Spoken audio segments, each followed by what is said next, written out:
is it important that when you're sourcing a candidate to put the right the detailed description Yeah. while sourcing the candidate, so that the candidate knows that what's the outcome expected? Yeah.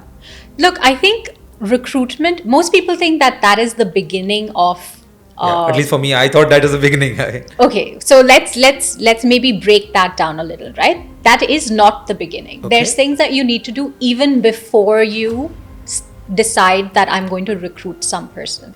So, again, the analogy that I use is, imagine if you are going to on a holiday, right? And you are booking in a hotel.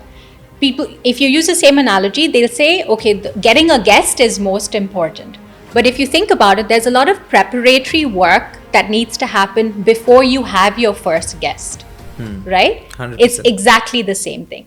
There's a lot of preparation work that you need to do as a business before you have your employee. Yes, putting down the roles and responsibilities, creating what we call, the technical term is a job description, is important. But even before that, if you are serious about creating a high-performing team, there's an HR setup that needs to happen before you even make that first hire. Wow. And what is that? And that is building your HR foundation. Okay. What is this person going to do? How much are you going to pay him or her? What kind of environment or culture are you trying to create? Fit him into. Yeah, exactly.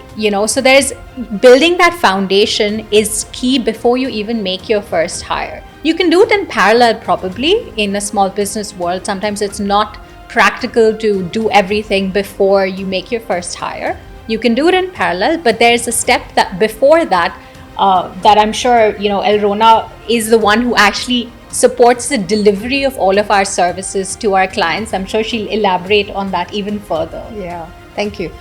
So HR Foundation is trying to understand or trying to visualize what your organization will look like.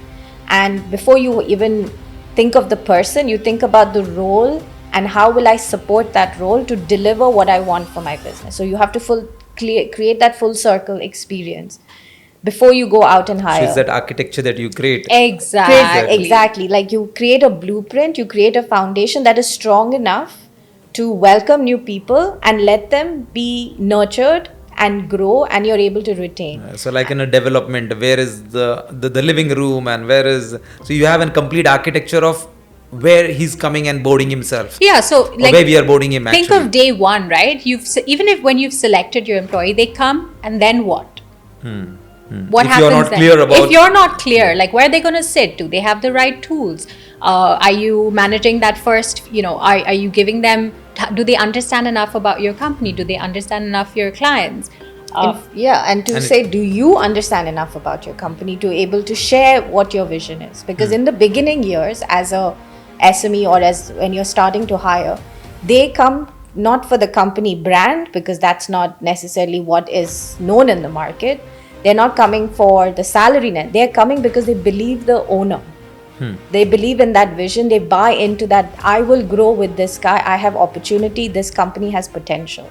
But if you're not going to articulate that and share it in a way that is believable and something that somebody can buy into consistently from like the offer time to day one and see that in reality, it's not going to keep that person happy for very long. And then you'll see turnover being your first, HR challenge.